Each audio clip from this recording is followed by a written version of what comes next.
안녕하세요. 과학, 기술, 경제, 투자 전략 고민하는 에스테스입니다. 11월 30일 속보입니다.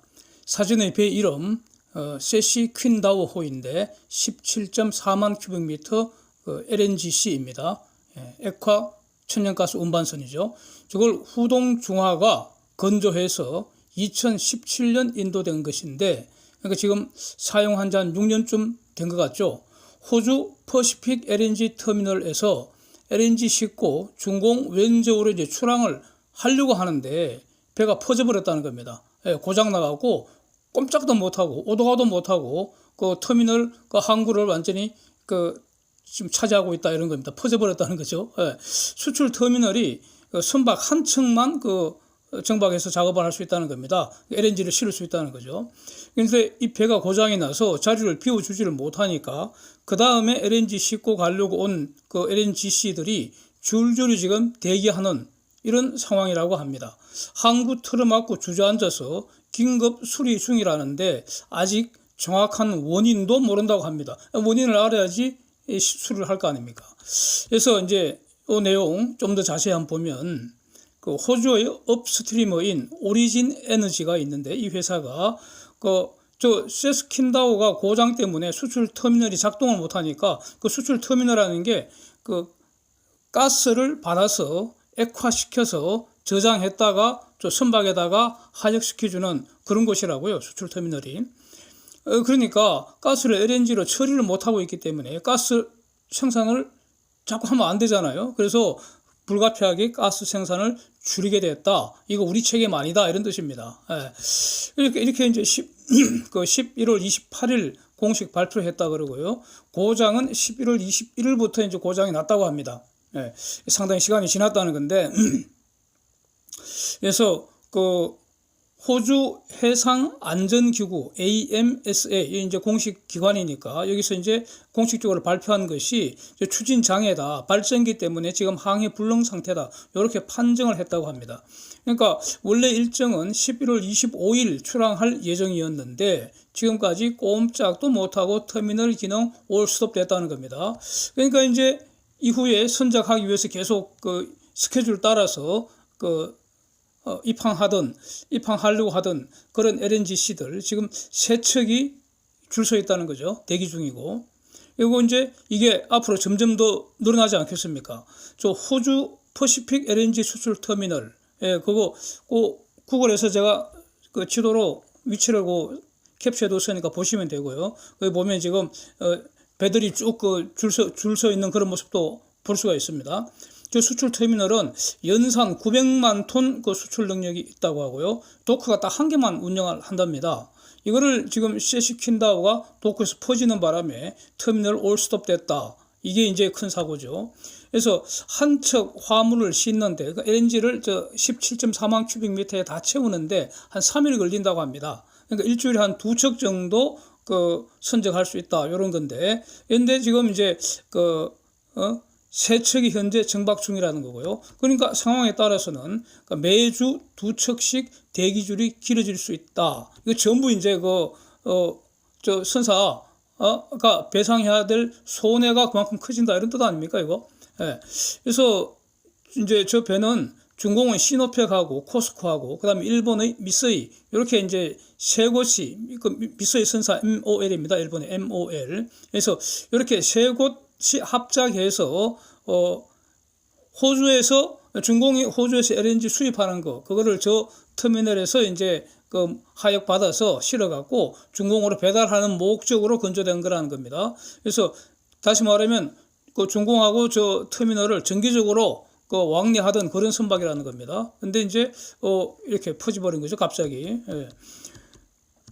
후동중화가 만든 LNGC가 호주 해상에서 저렇게 퍼져버린 게 벌써 두 번째 아닙니까? 첫 번째, 아마 그게 제 기억으로는 후동중화가 제일 처음 만든 배, 첫 항해할 때 해상에서 퍼져버려갖고 해상에서 이제 수리를 하다가 결국 수리를 못하고 바로 폐선 조치한 그런 걸로 저는 알고 있는데, 그러니까 지금 참 이거 대형 사고인 것 같습니다. 그렇죠? 그러니까 두 번째입니다. 그러니까 중공 조선소에다가 LNGC를 발주한다는 것은 주로 중공이 화주일 때, 즉 중공이 LNG를 수입할 때 그 수입 화물은 중공 조선소가 만든 배를 이용하겠다. 이런 조건을 저 수입업자 돈 주는 사람이니까 사가는 사람이니까 이게 이제 갑이잖아요.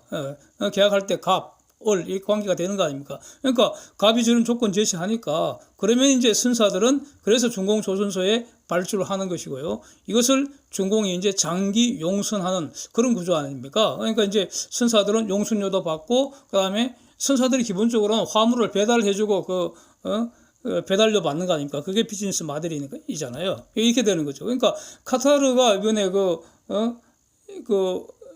LNG 대량 발주할 때 중공에다가 왜 그 발주를 하겠습니까? 중공이 카타르 LNG를 어마어마하게 사가니까 그중에 일부 그렇게 발주를 해주는 것이죠. 뭐 그런 구조 아니겠습니까? 그래서 여기서 이제 가령 일본의 미쓰이 같으면은 워낙 큰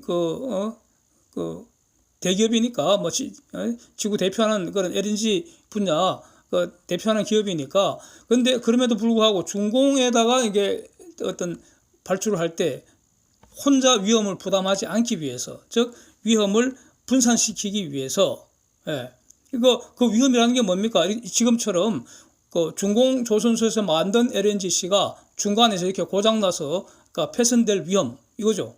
가장 큰 위험이. 그 위험을 혼자 부담하지 않으려고, 위험 분산하려고 중공 선사단하고 컨소시엄을 구성한다는 겁니다. 그러니까 이번에도 중공의 시노프하고 코스코 두 곳이 들어오고 일본의 미쓰이가 들어가서 저 배를 만들었다. 이런 겁니다. 이렇다는 거죠. 대부분 다 이렇습니다. 보면. 그래서 그러니까 다시 말하면 정상적으로는 중공 조선소에 LNGC 발주 안 하겠죠. 발주하면 그게 이상한 거죠. 그러니까 같은 값이면 K조선 선호한다는 겁니다. C조선은 열등제라고요. K조선이 명품입니다. 그러니까 K조선에는 프리미엄이 붙는다. 그게 바로 K LNGC는 더 비싸다. 이렇게 되는 거 아닙니까? 그래서 이걸 이제 이렇게 확인하는, 이게 경험으로 확인하는 중요한 사건 아닌가, 이렇게 정리가 되고요. 그래서 지금 후동중화 같으면은 중공에서 LNGC를 건조를 가장 먼저 시작했죠. 저기서 시작한 거 아닙니까? 그리고 LNGC 건조한 경험도 그동안 많이 쌓였고, 그 다음에 수주장고도 지금 가장 많잖아요. 그런데도 지금 후동중화가 항해 중에, 6년 됐으면은 아직 세배 아닙니까? 세배. 보통 한 25년, 30년 이렇게 사용을 하는데, 세배라고, 세배. 아직도. 근데 고장으로 퍼져버렸다. 이런 사고가 또 발생했다는 거죠. 그러면은, 지금까지 후동중화가 만들었던 어떤 LNGC, 또는 지금 만들고 있는 LNGC, 도쿄에서 만들고 있는 LNGC, 과연 경제적 수명이 몇 년 될지, 매우 지금 의문이 들지 않습니까? K조선 같으면은 한 25년 이상, 한 30년도 운항은 할 수 있잖아요. 저는 그렇게 알고 있거든요. 운항은 할 수 있다. 근데, 이제, 경제성 따져야 되고, 수리비가 계속 더 많이 들어가니까 경제성 따져야 되고, 그 다음에, 지금은 탄소 규제 때문에 이제 폐선하고, 새로 건조하고 이렇게 되는 거 아니겠습니까? 그런데 과연 후동중화가 지금 만들고 있는, LNGC는 경제적 수명이 과연 몇 년 나올지 의문이다 이거죠. 참 주목됩니다.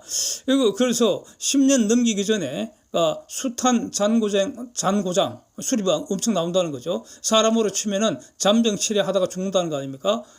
이제 수리비, 운항 결손 이렇게 이제 산더미처럼 되는 거고, 특히 이번 사건처럼 저 수입 터미널이 바로 호주의 중요한 기간 산업입니다. 저 국가 산업시설 아닙니까? 그걸 완전히 마비시켰으니까 그 추가 손해가 얼마나 큽니까, 지금? 거의 하여튼 대형 사고입니다. 대형 사고.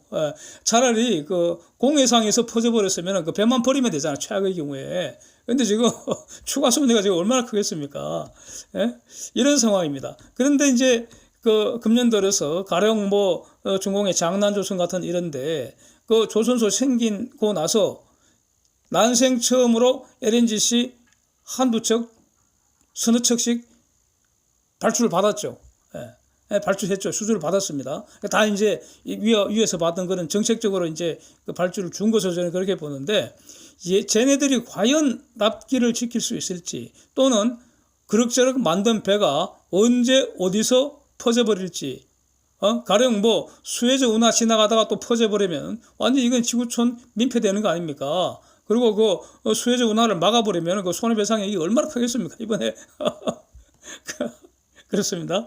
그래서 하여튼 저는 뭐 이런 그 사고 일어날 가능성 가끔 한 번씩 이렇게 영상 중에서 말씀을 드렸는데 드디어 그 우려하던 사고가 이렇게 현실이 된 것 같습니다.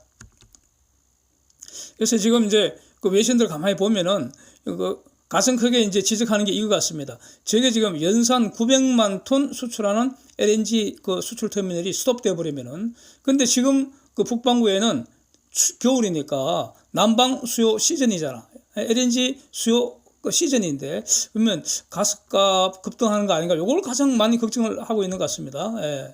외신들에서는. 그래서 이제 마지막으로 한번 그 정리를 해볼 거는, 제가 그 C조선, 중공의 조선 그 배 만드는 실력 C조선이라고 할 수 있죠. 한국은 K조선. 그래서 저는 C조선은 K조선 경쟁 상대 아니라고 보고 있습니다. C조선이 K조선 추격한다 하는 것은 저는 불가능하다고 봅니다.